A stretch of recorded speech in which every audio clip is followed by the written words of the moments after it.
les pays de l'Union européenne se sont mis d'accord pour taxer de nouveaux produits agricoles russes et biélorusses. Après les céréales ou les oléagineux, ce sont notamment les engrais qui vont subir des droits de douane. La décision doit encore être validée par le Parlement et le Conseil européen, mais elle inquiète les céréaliers très dépendants de ces produits. Plus d'un quart des engrais utilisés en Europe sont importés de Russie.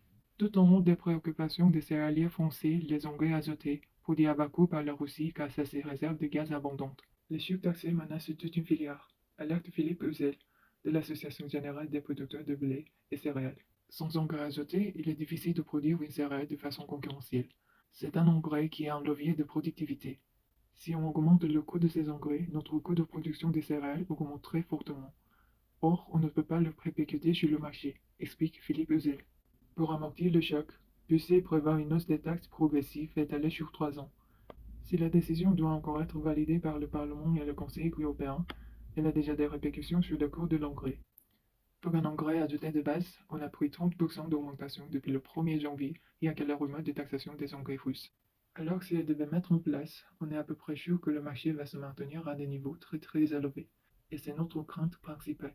Pour compenser ces nouvelles taxes, la filière avance une piste. Réduire ou même supprimer les droits de douane existants sur les engrais importés des marchés concurrents de la Russie, qu'il s'agisse de l'Égypte, de l'Algérie, de Trinité et Tobago ou des États-Unis.